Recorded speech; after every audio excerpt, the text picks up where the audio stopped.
Waalaikumsalam warahmatullahi Teteh. Ayo silakan, silakan. Sehat ya?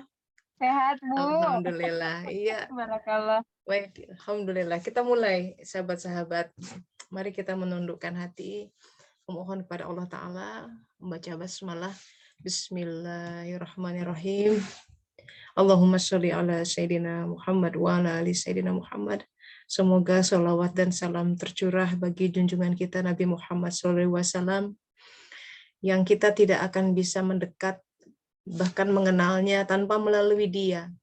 Yang semua nabi-nabi diambil sumpah untuk membantu seorang Rasulullah Muhammad SAW. Walaupun beliau secara raga sudah tidak ada bersama kita, jiwanya masih ada, dan kita selalu berusaha mengucap sebanyak mungkin sholawat agar menghubungkan diri kepada beliau.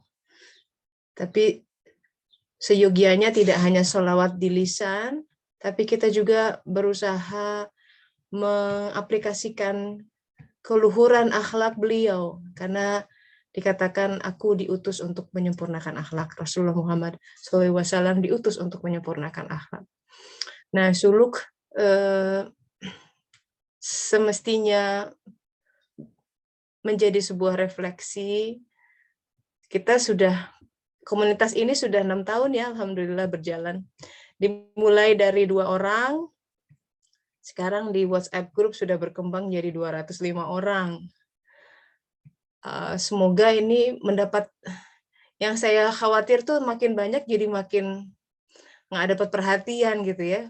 Tapi semoga sahabat-sahabat bisa meraih manfaat yang banyak dari kajian ini, karena ini bukan sekedar, saya harapkan bukan sekedar ngaji ya ilmu, tapi implementasi dalam keseharian, tidak bertambah lebih sabar, tidak bertambah lebih nerima ya, tidak bertambah lebih ceria wajah mukanya menghadapi takdir keseharian ya. Itu kalau tidak ada perubahan seperti itu, nauzubillah ya, buat apa dong kita tiap minggu ketemu membincangkan hal-hal yang agung, tapi implementasi dalam kesehariannya nol besar.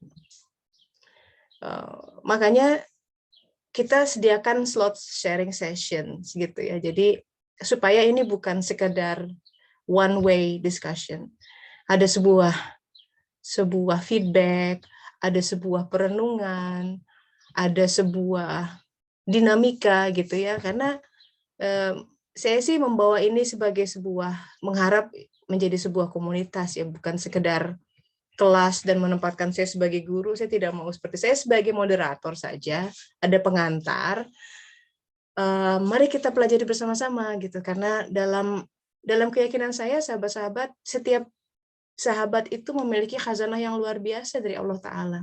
Takdirnya kan beda, bahkan kembar siam pun beda jalan hidupnya.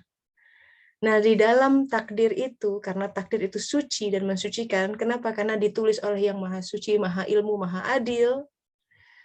Ingat surat At-Taghabun ayat 11, surat ke-64 ayat 11, tidak ada musibah apapun kecuali biidznillah, dengan izin Allah. Sakral itu kalimat. Kata biiznillah itu sudah menggambarkan bahwa ketika izinnya turun, ya, kalau kita suratnya keluar lampu hijau, kan itu dalam sebuah pertimbangan yang maha agung, dengan sebuah penilaian neraca keadilannya ya, bukan keadilan manusia yang sangat terbatas. Dia melihat awal sampai akhir. Kalau manusia mungkin hanya menilai keseimbangan dan keadilan dari perspektif dia, dari 2 atau 3 langkah ke depan, tapi dia lalai untuk melihat sesuatu di balik itu. Bentar.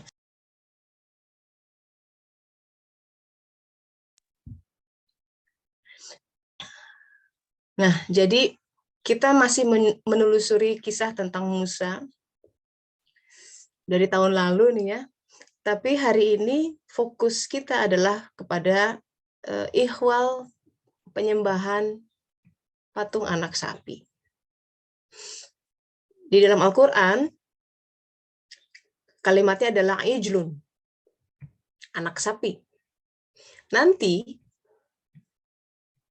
40 tahun berselang setelah peristiwa penyembahan patung anak sapi, itu yang diminta adalah menyembelih Baqarah. Sudah sapi betina, sudah yang dewasa, di mana dia bisa menghasilkan ijlun-ijlun lain. Nah, kalau kita bicara Baqarah, kita ingat surat kedua di dalam Al-Quran adalah Al-Baqarah. Ini adalah surat terpanjang di dalam Al-Quran. Nah, ini juga menjadi refleksi buat kita. Kenapa namanya Al-Baqarah, gitu kan? Of all the name. Padahal peristiwa Al-Baqarah itu paling hanya 10 ayat. 6 ayat 61 sampai 71 sekitar begitu. Tapi sebelumnya sudah mulai bicara tentang ijlun seperti di ayat 54 ini. Kita lihat sama-sama ya. A'udzubillahi minasyaitonirrajim. Bismillahirrahmanirrahim. Jadi kita sudah melalui fase di mana Nabi Musa alaihissalam memimpin Bani Israel keluar dari perbudakan Fir'aun. Fir'aunnya sudah ditelan oleh lautan, walaupun sempat bertobat di situ, membuktikan rahmaniyahnya Allah gitu ya, bahwa memang selagi nafas masih ada, masih bisa bertobat gitu ya, mengucap, dan ucapan Fir'aun adalah aku beriman kepada Tuhannya Bani Israel. Itu menunjukkan sebuah level iman yang berbeda, bukan Tuhannya Musa, tapi Tuhannya Bani Israel. Tapi segitu pun sudah membuat jasadnya diselamatkan. Coba bayangkan, fenomena itu saja sudah membuat kita harus, wow, iya ya, jasadnya diselamatkan. Ada sesuatu di balik orang-orang yang jasadnya diselamatkan. Kita lihat surat Al-Baqarah ayat 54. Jadi ini konteksnya adalah ketika Musa alaihissalam mendapati kaumnya malah menyembah patung anak sapi emas. Dan ingatlah ketika Musa berkata kepada kaumnya, hai kaumku, sesungguhnya kalian telah menganiaya diri sendiri. Jadi menzolimi itu karena apa? Karena menjadikan anak sapi sebagai sesembahan kalian. Bukannya menyembah Allah, tergelincir. Atau dalam kategori 4 macam qalb menurut Rasulullah, yaitu qalb yang bercahaya, qalb yang terbalik, qalb yang semacam sungsang gitu ya. Ada qalb yang bercampur gitu. Mungkin dia mencintai Allah sedikit, tapi juga mencintai berhala, sesembahan, ya anak sapi sebagai sesembahan kalian. Itu dalam kategori menzolimi diri sendiri. Zolim itu adalah sebuah zulumat, sebuah kegelapan. Jadi ketika itu terjadi, ada semacam kegelapan yang ada dalam hati kita, menjadikan kita melirik kepada ilah-ilah selain Allah. Jadi la ilaha illallahnya tidak murni, ternoda. Nauzubillah min dzalik. Apa yang terjadi ketika itu terjadi pada manusia? Ketika kita agak musyrik gitu ya. Musyrik bercampur dengan kita sholat, tapi ngejar dunia juga. Musa berkata begini, taubat, jadi gerbangnya itu. Maka kalau itu terjadi ya, kalian telah menganiaya diri sendiri, menzolimi diri sendiri dengan menjadikan anak sapi sebagai sesembahan kalian. Kita mungkin nggak menyembah anak sapi, kita sudah bahas ini ya. Tapi menyembah passive income, menyembah tuh bukan dalam arti wow gitu ya, secara gesture, mungkin tidak. Tapi tergantung banget gitu. Yang kalau itu nggak ada, waduh kelabakan. Kalau duit menipis tuh di saldo ATM, kartu, gelisah. Kayaknya tuh kalau nggak ada uang, Allah nggak bisa ngasih makan kita.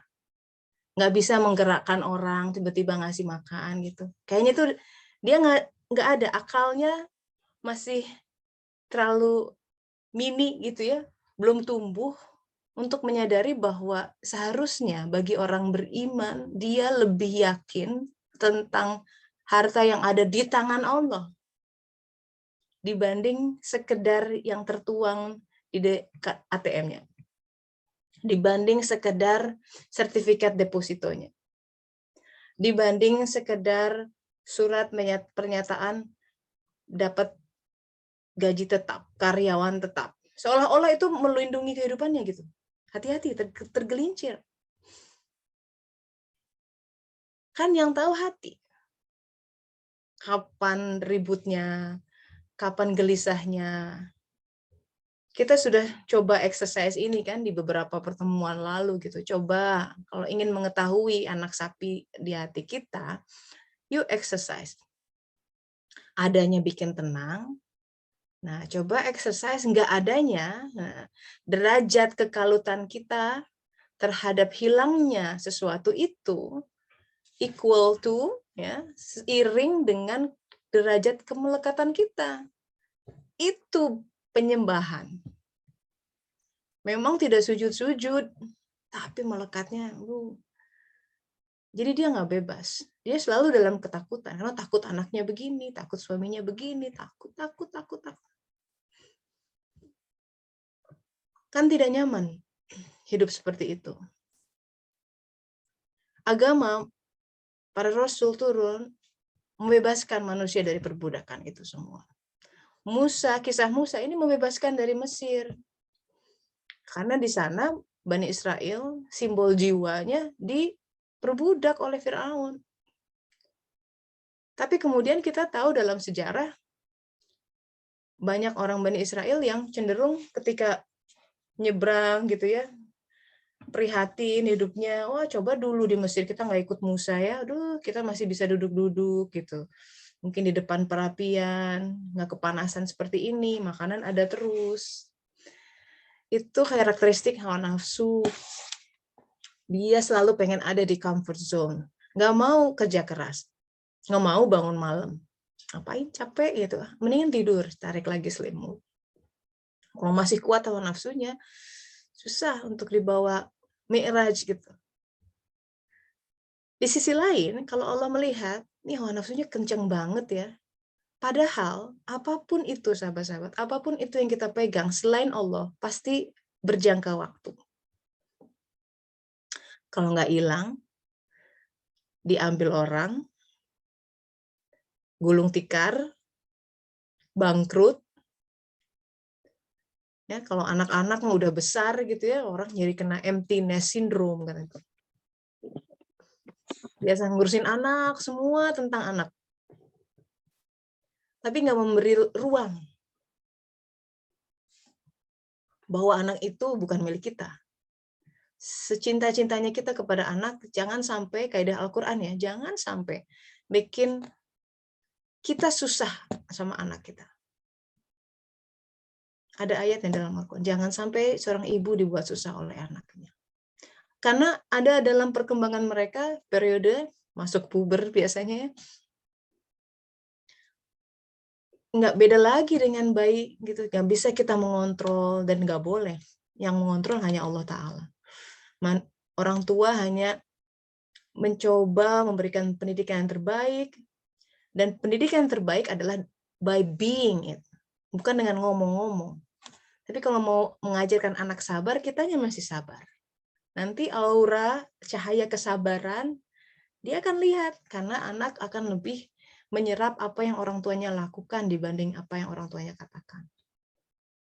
Kalaupun kata-kata orang tua itu menyerap, itu karena si anak melihat you walk the talk gitu. Bener sih mama tuh gitu. Kita dulu pernah ada testimoni di sini, salah seorang sahabat sangat kalau dia ingat kata sabar itu dia ingat ibunya gitu. Walaupun ibunya nggak pernah bilang, nak sabar ya, ayatnya ini, hadisnya ini, enggak. Tapi cara dia menjalani kehidupan dengan senantiasa tersenyum, tidak mengeluh, semua dilayani. Si anak tersentuh, dan itu menguatkan dia, menjadi bekal ketika dunia menghantam, dan pasti ya, Natur dunia akan menghantam, akan merobek, akan menjungkir balikan. Itu sunatullah. Dan anak tidak dipersiapkan itu, nggak dibelajari di sekolah soft skill, harus kuat, sabar. Itu dia akan lihat dari orang-orang sekitarnya. Apa sih sabar? Apa sih khusyuk gitu ya? Kalau saya lihat khusyuk itu ingat kakek saya yang kalau zikir tuh kayak lama ya. Nah, itu kan dia mengenal kata khusyuk, iya dari buku, mungkin dari ustadz. Tapi impresi dia melihat sebuah fenomena kehusyuan itu tidak tergantikan. So be that gitu. Itu perjuangan kita untuk menjadi itu gitu. Nah, kembali ke Al-Baqarahnya. Jadi gerbangnya adalah taubat. Kalau sudah terjadi kita sudah astagfirullah, menyadari ya, iya ya, aku tuh terlalu melekat kepada ini, itu, ini. Gimana dong sekarang gitu. Udah, kata Al-Quran, melalui Musa alaihissalam dikatakan taubat pada Allah yang menjadikan kalian. Dan, nah ini dannya, dan bunuhlah diri kalian. And of course, Al-Quran harus dilihat secara kontekstual. Buat yang baru belajar, wah, ini suruh bunuh diri. Apa meledakkan diri atau apa? Nah, sekali lagi ya, kalau kita kan gini, Al-Quran itu implementasinya tidak bisa terlepas dari kanjeng Nabi Muhammad SAW. Itu maknanya kenapa syahadat kita tidak hanya la ilaha illallah wa asyhadu anna Muhammad Rasulullah. Karena contohnya ini, ketika kita lihat firman Allah, bunuhlah diri kalian, jangan langsung ambil golok. Tapi lihat implementasinya di Rasulullah Muhammad SAW. Apa ada suruh bunuh diri? Nggak ada. Bahkan dikatakan orang yang bunuh diri masuk neraka gitu ya. Nggak mau disolatkan. Jadi apa makna bunuh diri? Aniqtulu anfusakum. Nanti dalam surat Al-An'am juga begitu. Keluar dari kampungmu atau bunuhlah dirimu. Maka yang dimaksud adalah nafs. Jadi daya dari hawa nafsu itu harus dimatikan. Bukan berarti hawa nafsunya dimatikan ya. Kekuatan dia dalam mendominasi itu harus dimatikan dalam suluk. Si amarah yang tadinya berkecamuk gitu ya, menjadi karakter orang itu menjadi galak gitu, dimatikan dayanya. Dia harus tunduk kepada jiwa. Nah, proses membunuh dirimu ini yang di dalam jalan taubat, ada dalam suluk, ada dalam thariqah gitu. Nanti tahapannya adalah syariat. Syariat itu proses membunuh diri. Kalau kita melakukan dengan benar ya, contohnya apa? Kalau benar syariat, pegang tuh, sholat aja. Ibadah, amalan yang paling Allah cintai adalah sholat awal waktu. Oh, challenging buat hawa nafsu. Lagi asik-asik nonton drama Korea mungkin ya, ibu-ibu. Allahu Akbar, Allahu Akbar. Aduh, tanggung 5 menit lagi. Berarti hawa nafsu menang. Kalau jiwanya yang menang, begitu azan, aduh tanggung, gimana aku ketinggalan. Matiin. Allah memanggil, mana yang lebih dominan, mana yang lebih prioritas. Nah, itu kita diuji terus tuh, sehari minimal 5 kali. Datang nggak? Karena Allah pengen lihat, gimana responnya. Azan nih, aduh tanggung. Kan? Makanya, itu pentingnya Bu, kita ini ya Pak ya, Bang. Kalau di kantor aja kita schedule tuh apik gitu. Jadi cara kita men-schedule hari, mau itu misalkan kita bepergian ya, harus perhitungkan, sebentar hari ini zuhur jam segini nih. Kalau kita pergi sekarang, masjidnya di mana, harus mikir gitu. Ntar kalau aku masak mulai jam sekian, ini belum selesai nih. Ya kalau itu aku zuhur dulu, nah kayak harus begitu. Jadi orientasinya adalah jangan jadikan waktu sholat sebagai interupsi, justru itu pilar. Kan sholat imaduddin, sholat itu tiang agama. Kalau kita memperlakukan waktu-waktu sholat dengan sedemikian takzim ya, dalam sehari tuh kita mau bikin jadwal tuh. Ntar waktu sholat saya tahan dulu di sini, no interruption. walaupun 2 menit, 3 menit, tapi on time. Dalam keadaan apapun, mau lagi di jalan, sholat tuh bisa hebatnya ya syariat Islam. Mau duduk, mau berbaring, mau sambil nyetir, saya pernah lihat tuh, waktu commuting dari Jakarta ke Bandung. Udah menjelang mau maghrib nih, dia nyetir masih macet di Bekasi. Belum sampai, maksudnya dia mau sholat di rest area tadinya, cuman karena macetnya luar biasa. Bu, maaf ya, tadinya sih kita ngobrol, saya duduk di depan. Supirnya bilang, maaf ya Bu, saya sholat dulu. Sholat, oh, sambil nyetir, sahabat-sahabat. Saya tersentuh. Wah, dia ingat Tuhannya ya. Saya pikir orang kalau bikin effort seperti itu, wah pasti ada jaza, ada sebuah, kan kita tuh mendekat selangkah tuh dia berlari gitu.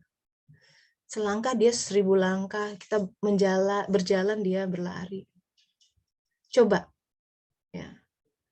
Bunuhlah diri dari mulai hal-hal seperti itu. Waktu Allah diutamakan. Memang challenge-nya kalau misalkan dengan pasangan yang nggak sama ritmenya gitu ya. Nah, itu fungsi jihadnya. Di situ jihadnya kita gimana komunikasi. Sebenarnya nggak susah kok. Asal mereka make sense. Saya butuh jam sekian, 5 menit aja jeda.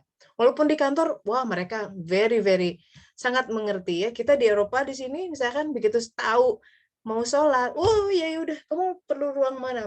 Itu mau buat mereka freedom yang nggak bisa diskriminasi nanti ini. Saya butuh 5 menit off dulu sebentar. Mau itu meeting terserah, mau bos besar mau apa. Excuse me, orang toilet break aja boleh, masa ini nggak bisa? This is urgent. Just 3 minutes nggak apa-apa. Kalaupun misalkan ada yang lagi ngoperasi nih teman-teman ya, azan bunyi, waduh lagi operasi, memang nggak bisa berhenti. Atau kita lagi ada meeting yang krusial banget, big boss, you name it, kita akan ada dalam situasi-situasi di mana kita nggak bisa keluar dari situ. Ya, guru saya bilang gini, pokoknya gini, diem sejenak, kita zikir di situ, mungkin beberapa detik, ya Allah, labbaik Allahumma labbaik gitu. Silahkan dijawab itu, terus niatkan ya Allah nanti aku datang ya. Jadi ada semacam penghadapan gitu. Ketika kita ditelepon gitu ya, seolah-olah, coba bayangkan, kita ditelepon oleh orang penting, ya. Terus kita lagi melakukan sesuatu yang juga nggak bisa diinterupsi, karena kita menghargai orang itu, kita ambil sebentar telepon. Maaf ya, saya lagi ada ini, nanti saya telepon lagi. Kan enak, dibanding dicuekin. Nah, itu adab, sahabat-sahabat. Tapi tentang taubat dan membunuh diri, ini adalah kunci gitu. Bagaimana kita harus mulai memerhatikan aspek-aspek Baqarah di dalam diri kita gitu. Baqarah itu kan jadi surat ini ya. Sapi itu konteks zaman dulu ya. Ya sekarang juga masih ada. Kan hewan ternak. Dia punya beberapa fungsi. Pertama, dia bisa dimakan dan juga dipakai untuk mengolah ladang. Either way, mau itu dimakan, mengolah ladang itu hasilnya biasanya makanan. So it's about makanan. Makanan itu sesuatu yang sangat dekat sama manusia. Benar nggak? Tiap hari kita makan. Even though di bulan puasa, malamnya makan. Bisnis boleh resesi, tapi bisnis makanan jalan terus. People needs to eat. Dan kita ingat dulu ketika kisah pembentukan patung anak sapi ini, ada elemen Samiri atau Dajjal, iblis yang hadir di situ. Itu simbol sebenarnya. Kalau Rasulullah mengatakan iblis itu mengalir dalam darah manusia, gimana caranya dia masuk darah coba? Makanya kan ada kult satanik gitu ya, ada kultus-kultus itu pakai darah. Tapi bukan berarti dia dari udara kemudian masuk ke darah. Apa yang bisa masuk ke darah? Sesuatu dari luar. Itu adalah makanan. Apa yang kita konsumsi, makanan dan minuman. Dan itu yang membentuk kita. You are what you eat. Kadang-kadang manusia sangat dibentuk gitu oleh konsumsinya, pola konsumsinya. Nah, jadi ini sebuah ajakan juga untuk memperhatikan makanan. Kan dalam Al-Quran juga diserukan begitu, wahai nabi-nabi, perhatikanlah makananmu. Ya, tidak hanya halal, tapi harus toyib. Toyib buat seseorang, beda buat yang lain. Buat Mas Agung di sini makan nasi semuncung gitu, toyib, perutnya gede. Saya seperempatnya mungkin perut toyib. Kalau kegedean, wah lemes. Jadi kadang-kadang kita tidak memperhatikan makanannya, sehingga raganya ambruk. Udah tahu punya mah, makan pedes-pedes terus. Ya, di situ perhatikan lagi. Jadi kalau kita makan itu jangan yang penting enak, nggak bisa. Harus diteliti. Kan kondisi tiap badan beda-beda. Ada yang alergi ini, alergi itu. Apakah ada sumber makanan atau zat-zat di dalamnya yang membahayakan tubuh kita? Itu jadi persoalan. Nanti perihal toyib ya, maaf. Kalau tubuh kita senantiasa makan, ditimbun kemudian oleh hal-hal yang tidak sehat, ambruk dia pada suatu saat. Apa yang terjadi? Setan tuh gitu, yes, ambruk. Kalau udah ambruk, dia tidak bisa dipakai untuk mencari agama, mencari Tuhan. Nah, mikir aja udah lelah. Kalau coba demam, ambruk ya, ngos-ngosan, untuk bisa berfungsi bagi dirinya sendiri saja sudah ngos-ngosan, apalagi berpikir tentang hal yang dalam. Nah, di situ setan yes bersorak-sorai, karena yang paling dia itu kan sudah jadi ikrarnya dalam Al-Qur'an. Aku akan mendatangi mereka, gitu kata iblis, dari depan, belakang, kiri dan kanan, dan engkau akan mendapati sebagian besar dari manusia, sebagian besar dari mereka tidak bersyukur. Tidak bersyukur itu ya tidak menjalankan fungsi hidupnya dengan baik. Di antaranya dihancurkan lewat makanan. Jadi hati-hati ya sahabat-sahabat, makanan check and recheck. Nah, tentang Al-Baqarah ini, kita kemudian tahu ada surat Al-Baqarah, ya kan? Kita lihat 2 ayat awalnya, misalkan Auzubillahi minasyaitonirrajim, Alif Lam Mim. Alif Lam Mim. Ayat keduanya, Dzalikal kitab la raiba fi huda lil muttaqin. Alif Lam Mim itulah kitab, tidak ada keraguan di dalamnya, petunjuk atau huda bagi siapa? Lil muttaqin, orang-orang yang bertakwa. Alif Lam Mim adalah 3 kitab. Kan disebutkan ayat keduanya bahwa Dzalikal kitab itu adalah kitab. Alif Lam Mim adalah kitab. Kitab apa? Ada 3 kitab kehidupan, sahabat-sahabat. Jadi ada kitab Qur'aniyah yang kita pelajari ini, dan kitab suci yang terkait yang masih terjaga kesuciannya, itu adalah kitab suci. Kitab Qur'aniyah, kitab Kauniyah, ya. Alif, Lam menjadi ciptaan, kitab Kauniyah, yaitu semesta alam yang mengelilingi kita.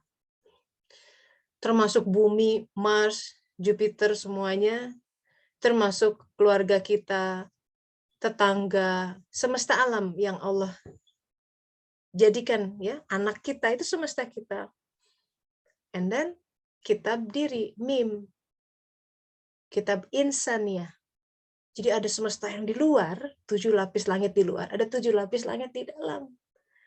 Maka apapun yang nampak keluar sebenarnya adalah sebuah cerminan dari apa-apa yang ada di dalam diri kita.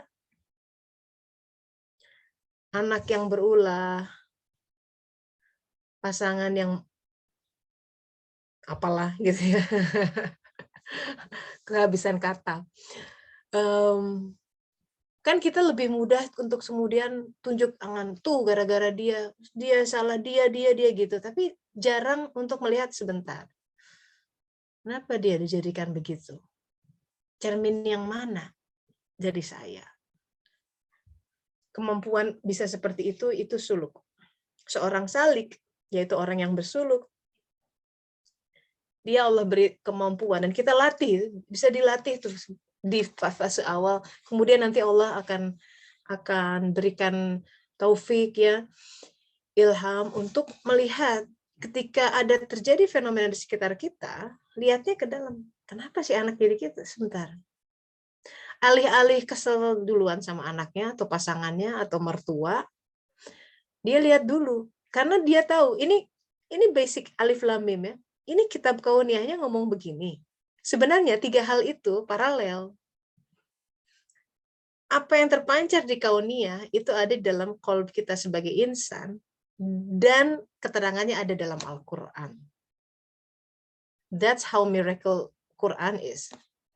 Jadi dia bukan sekedar simbol-simbol dalam huruf Arab, tapi ada kedalaman.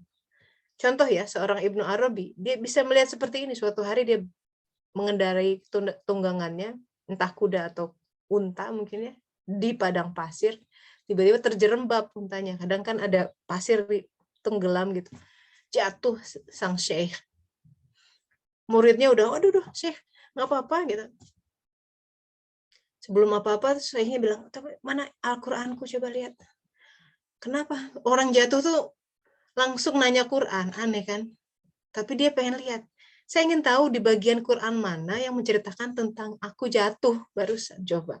Sangat bisa berfungsi kontekstual. Pengen ya, pengen lihat gitu misalkan. Kalau lagi kesel gitu sama orang, aduh, gimana cara menghadapi dia ya? Sebentar, sebelum kita ribut sana sini, ambil Quran. Lebih baik lagi kalau wudhu gitu ya. Ini kisah episode ini sebenarnya bicara tentang apa sih ya Allah? Tentu tidak akan letterlock ya. Maka yang bisa melihat ekuivalensi di antara dua itu akal. Akal mana? Akal dalam. Akal jiwa. Itu yang kemudian Al-Quran suka sebutkan layak kilun, nggak bisa buat yang tidak berakal. Gimana cara menembulkan akal? Ikuti syariat Rasulullah Muhammad SAW. Titik. Nggak rumit sebenarnya konstelasinya. Syariat itu, by the way, saya diajarin oleh Eric Winkle, kata Arabnya itu syariat adalah the path to water. Jadi jalan yang membawa kita ke sumber air. Air itu kan lambang pengetahuan. Dengan kata lain, sahabat-sahabat, kalau kita benerin sholatnya, benerin wudhunya, benerin saumnya, dan syariatnya lahir batin ya, syariat itu tidak sekedar yang hanya ritual, benerin sabarnya, ya, benerin tawakalnya, benerin tauhidnya, nyampe itu. As simple as that. Now, kita sudah mencapai ini fase kedua nih dalam pertemuan. Saya mau kasih space dulu buat sahabat-sahabat untuk sharing atau bertanya, boleh kita elaborasi lebih lanjut tentang ini ya, sebelum kita maju ke ayat lain. Silakan sahabat-sahabat. It's a sharing session.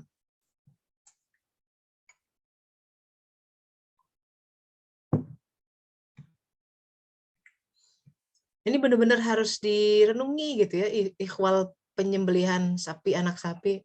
Jangan sampai kita merasa, ini mah cerita zaman dulu. It has nothing to do with me. Wrong gitu ya. Padahal the fact bahwa kita banyak dirundung kekhawatiran, ya, unnecessary sadness, misalkan, ya ketakutan terhadap selain Allah. Itu adalah fakta bahwa kita ada elemen musyrik, ada elemen penyembahan anak sapi, sesuatu yang kita pegang sebagai ilah. Dan ketika it didn't work, ketika itu tidak berjalan, ketika kekuatannya tidak seperti yang kita harapkan, mulai goyah. Gitu. Untuk melengkapi di surat Al-A'raf 152 misalkan ya. Ini loncat menjadi ini dari Al-Baqarah ke Al-A'raf masih bicara tentang ijlun. Sesungguhnya, kata auzubillahi minasyaitonirrajim, bismillahirrahmanirrahim, innalladzina takhadzul ijl, tuh, ijl, anak sapi. Sesungguhnya orang-orang yang menjadikan anak sapi sebagai sembahan, kelak akan menerima kemurkaan, ghadab. Ini kan ingat surat Al-Fatihah tuh. Jadi yang menyembah patung anak sapi itu kena ghadab, ghairil maghdubi alaihim gitu padahal doa kita. Ihdinas syiratal mustaqim gitu. Tiap hari mintanya tolong tunjukkan kepada syiratal mustaqim.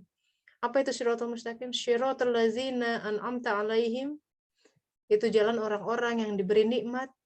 Ghairil maghdub gitu, bukan jalan orang-orang yang dapat ghadab. Siapa orang-orang yang dapat ghadab? Orang yang menjadikan anak sapi sebagai sesembah. Orang yang menyembah sesuatu selain Allah Ta'ala. Anak sapi itu tadi ya sumber penghidupan. Patung anak sapi emas kita sudah bahas, in particular emas itu melambangkan kemakmuran. Sesuatu yang kita bisa pegang sebagai pegangan gitu dalam hidup. Tenang deh, kita sudah kerja di perusahaan keren, terjaminlah hidupmu. Aduh, terjerimku sudah. Hati-hati dengan kalimat-kalimat seperti itu. Itu bikin Allah tersinggung ya. Jaga perasaan dia. Wah, enak bener kamu sini, udah terjamin hidupmu. Tapi sambil ngelihat penjamin hidupnya itu siapa? Nanti kalau begitu keadaannya dan Allah tidak ubah ya. Kadang hidup tuh kan dijungkir balikan. Supaya mengetahui bahwa iya ya bukan dia gitu, bukan itu sang penjamin hidupku. Kalau kita tidak pernah belajar susah dalam hidup, kita cenderung untuk tidak kenal Tuhan. Repotnya nanti ketika meninggal di alam barzah, pertanyaan pertama, man robuka? Siapa rohmu? Ini kita kelabakan, siapa yang ngasih kamu duit? Terus jawabannya, bosku. Salah, jeder. It's my imagination. Mbak Nura ini sudah angkat tangan, silakan. Mbak Nur, silakan Mbak. Yes, sudah di-unmute. Terima kasih Teh. Assalamualaikum warahmatullahi wabarakatuh. Waalaikumsalam warahmatullahi wabarakatuh. Alhamdulillah, hari ini kondisinya kalau mendengar Teteh ngomong cerita tentang you are what you eat itu kayaknya menarik bagi saya. Karena santapan secara fisik gitu ya Teh. Santapan jasmani, santapan rohani itu adalah makanan-makanan yang akan membentuk siapa dan apa diri kita ya Teh. Iya. Kalau saya mengurut-urut dari belakang gitu, secara jasmani, pola makan di rumah, pola makan itu kalau dilihat secara pengetahuan juga gitu, pengalaman untuk belajar makan, sayanya yang tadi pola makan food combining gitu ya Teh, yang sayur-sayuran gitu, terus yang ketosis gitu. Jadi pengalaman itu mengenalkan secara jasad ini loh tubuh kamu gitu. Jadi awal-awal pertama mengenal pola makan memang tantangannya cukup berat ya Teh gitu, mengenal pola makan yang cocok untuk tubuh, seperti belajar spiritual juga Teh gitu. Karena menghadapi apa yang kita makan itu mengatur itu juga perlu akal jiwa yang harus ini loh yang kamu butuhkan gitu.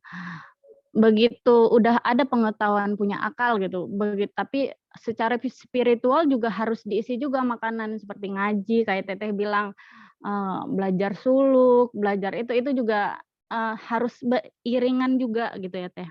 Karena saya juga tidak tahu nih masalah yang ke depan itu apa saja dan bagaimana nantinya gitu.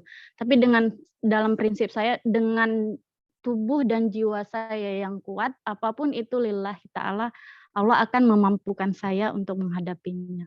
Jadi lewat dengan prinsip itu, pelan-pelan, step by step, kalau pola makan ya dibilang, ini detoksnya dengan buah ini gitu. Saya tipenya nggak terlalu banyak mikir teh gitu, coba aja gitu. Di titik saya mencoba itu, saya tahu, oh sepertinya ini nggak cocok nih sama saya gitu ya.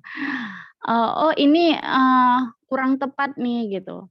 Jadi dengan step-step kayak gitu, coba lagi tidak menutup diri dengan, oh ini makanan satu ini yang paling betul gitu. Ini dengan ini, oh ini enggak gitu. Oh jadi tidak mengkultuskan gitu. Untuk saya itu tidak mengkultuskan itu juga perlu akal. Terkadang ego teh, oh ini udah betul nih. Jadi seolah-olah pengetahuan diri ini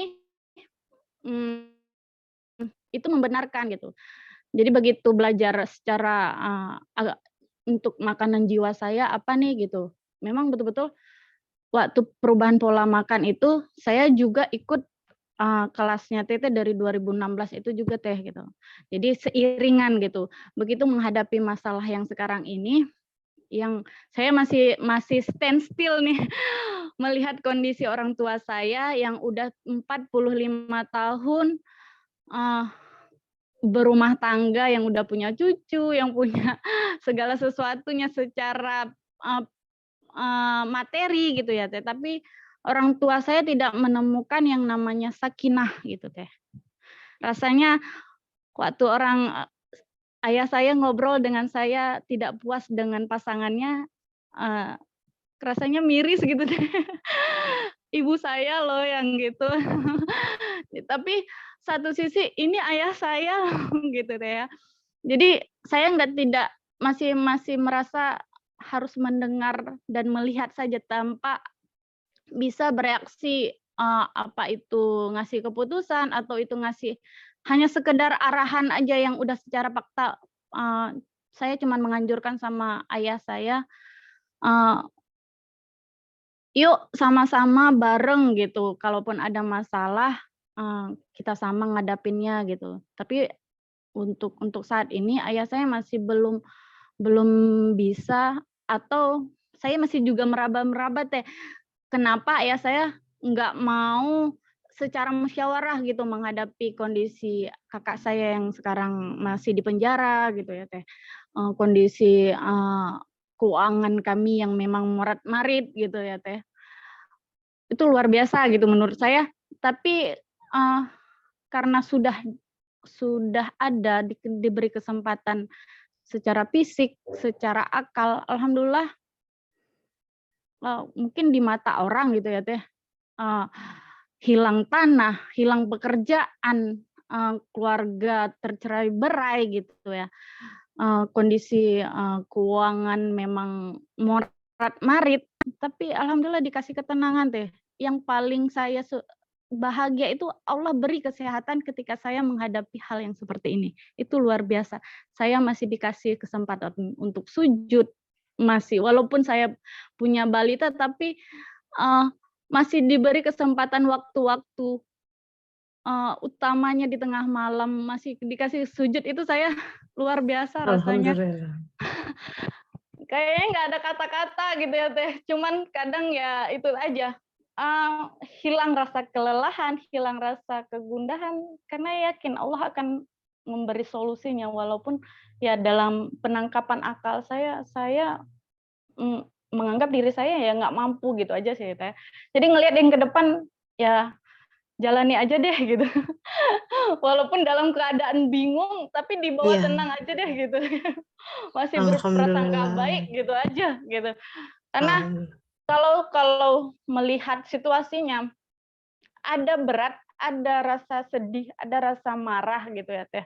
Baik itu kepada orang tua saya gitu, baik itu kepada lingkungan karena abang saya gitu.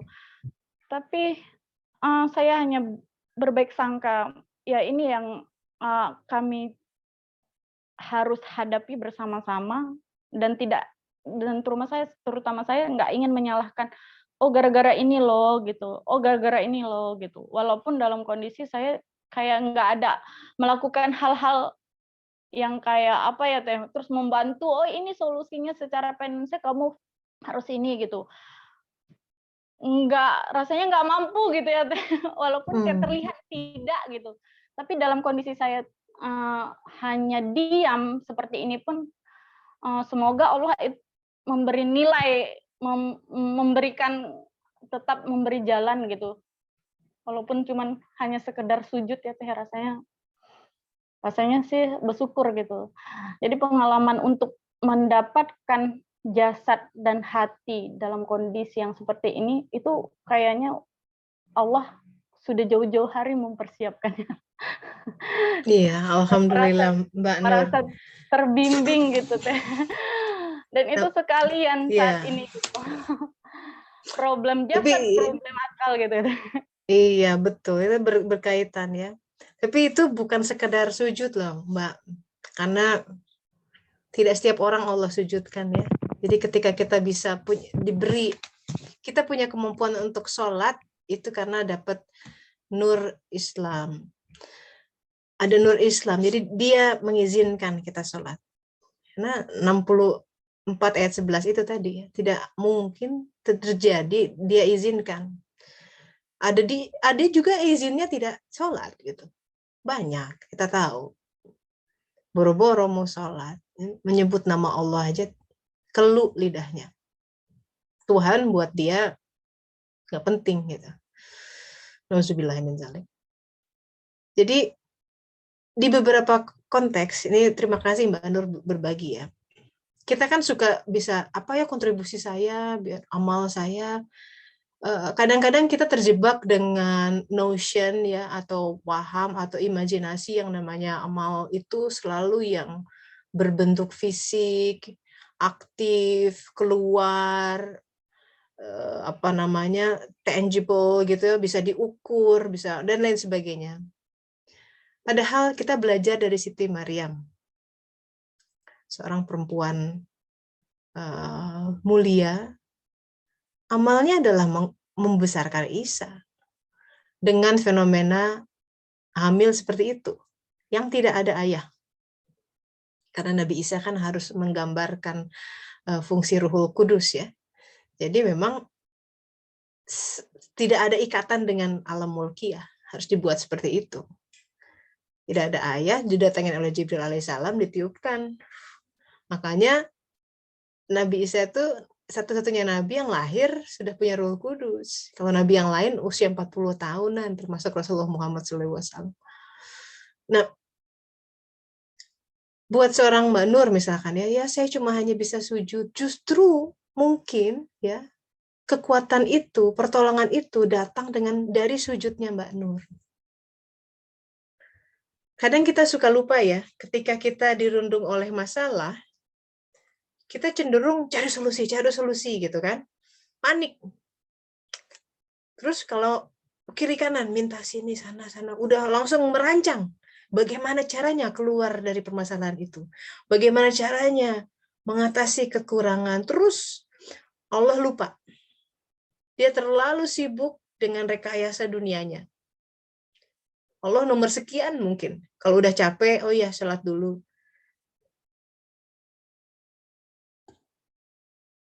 Allah bukan nomor 1 buat ya. Masih nomor sekian. Nantilah, at the end of the day, kalau aku ingat, sambil sholatnya juga selewatnya sekedar menggugurkan kewajiban. Capek kalau seperti itu modusnya. Kita hanya akan fokus pada, dan kita terbatas kok kemampuan. This is the way. Hadis Rasulullah, jadikan kata Rasulullah gini, barang siapa yang ingin, kira-kira begini ya, teks ininya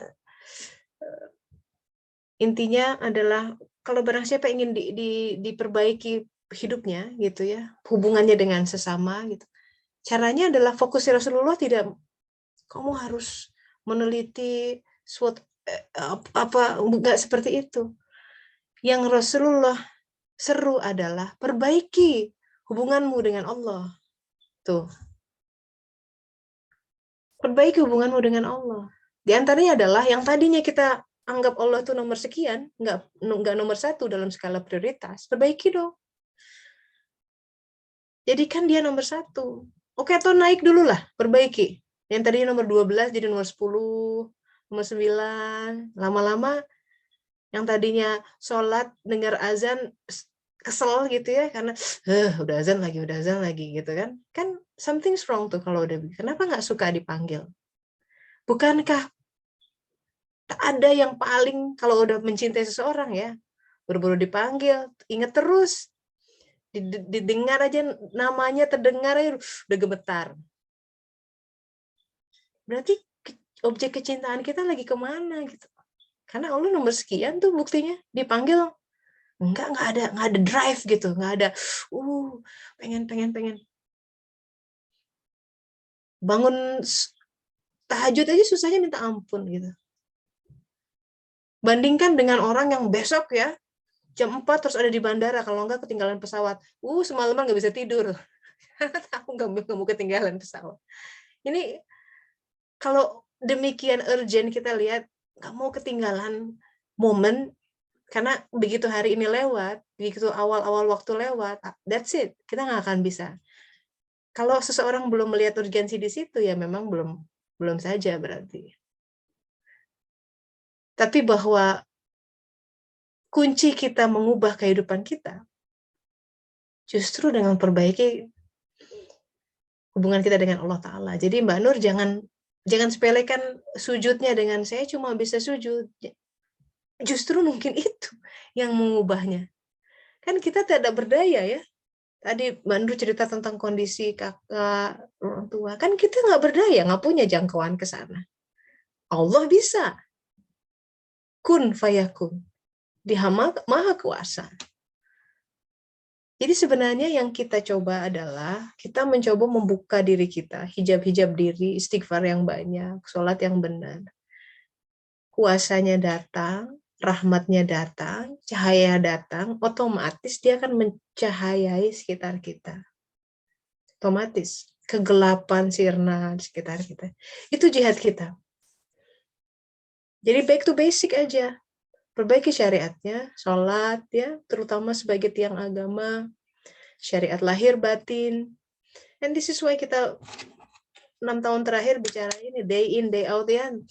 Dari minggu ke minggu, ayo kita telaah lagi. Di mana nih elemen kita yang kurang pas dalam memandang kehidupan? Something like that. Waktunya udah mau habis, saya kasih satu lagi ya. Mbak Teh Yenian, silakan Teh. Assalamualaikum Teh. Udah mau habis ya Teh? Waalaikumsalam warahmatullahi wabarakatuh. Nggak apa-apa, silakan. Teteh hanya menanggapi yang tadi openingnya Teteh, yang dengan berkembangnya KSO ini makin banyak pesertanya, semoga nggak menjadi sekedar teori gitu ya.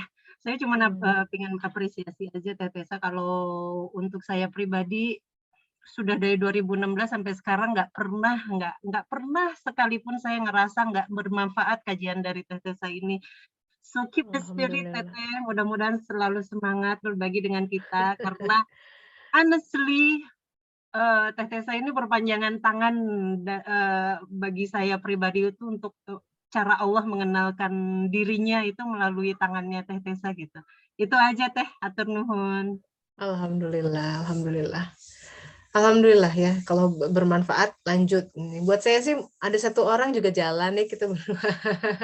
Karena saya ikut belajar semua ayat-ayat dibuka lagi satu persatu, ditawafin lagi. Beda ya, kita membaca ayat yang sama 6 tahun yang lalu sama sekarang, kan kondisi juga sudah berubah ya. Kitab kauniyahnya Allah sudah ubah. Ingat sahabat-sahabat, 3 kitab. Alif Lam Mim. Kitab Al-Quran yang kita pegang, kita baca, kita coba muliakan, kita coba tekuni. Kitab alam semesta dan kitab diri itu sangat paralel. Ya, mencoba untuk, if you want to see the big picture, lihat itu. Agar kita tidak tenggelam dalam hal yang lokal gitu ya. pity ourselves, aduh kasihannya gue gitu, kok gini-gini. Tapi lihat big picture-nya, supaya lebih jembar hati kita. Ya, dan ingat pesan hari ini tentang Baqarah ya, tentang hati-hati ini. Setan itu mungkin menginspirasikan makanan tertentu yang sebenarnya tidak baik. Indikatornya adalah kendaraan kita kalau mulai mogok, mulai reot itu nggak dipakai, nggak bisa untuk bersuluk, berjalan repot. Betapa banyak kasus, saya sebagai dokter memerhatikan kasus yang orang kesehatannya rusak karena makanan.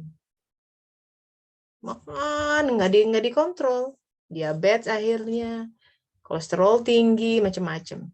Kolesterol bisa kemana-mana, diabetes sudah bisa kemana-mana. Jadi ingat ya, rusaknya tubuh itu, Bu, Pak, karena satu, makanan, tiap hari kita makan. Yang kedua adalah pikiran. Jadi jangan hanya memperbaiki makanannya saja, pikirannya tidak diperbaiki. Gimana cara perbaiki pikiran? Ya ini, mempelajari agama, bersuluk, make sense aja. Gunakan common sense, itu sudah mulai awal. Jangan terlalu dicengkram oleh emosi kita. Tapi pikiran mesti belajar berpikir baik ya, dan lurus. Alhamdulillah. Semoga bermanfaat. Insya Allah minggu depan kita lanjutkan lagi penelaahan tentang apa yang terjadi 40 tahun setelah penyembahan anak sapi emas. Nanti dia dikatakan harus menyembelih Baqarah kali ini yang diminta oleh Allah Ta'ala. Apa itu Baqarah di dalam diri kita? Kenapa Al-Quran mengatakan sembelih? Jangan yang belang gitu ya, yang tidak pernah dipakai mengairi tanaman, ladang. Nah itu adalah simbol-simbol tertentu. Kenapa itu ada dalam Al-Quran kalimatnya? Apa signifikansinya dengan kita? Jangan-jangan kita yang malas gitu ya. Kan itu setan itu gitu, menghembuskan pikiran di syahwat. Berjuang banget iblis itu agar manusia itu nggak belajar. Scrolling down sosial media terus kalau zaman sekarang ya, belajarnya dikit, nonton terus. Tapi kemudian kan ngeles ya nafsu, ini kan ada pelajaran dalam sinetron ini. You know your best ya. Pokoknya gimana caranya, jangan sampai hari lewat tidak kita lewatkan hari kecuali ada pengetahuan yang baru di situ. Ingat, makanan itu berpengaruh besar sama tubuh ya.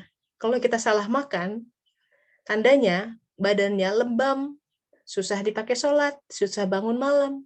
Sholat aja males, itu makannya kebanyakan. Habis makan ngantuk, boro-boro baca Al-Quran, kerjanya tidur mulu.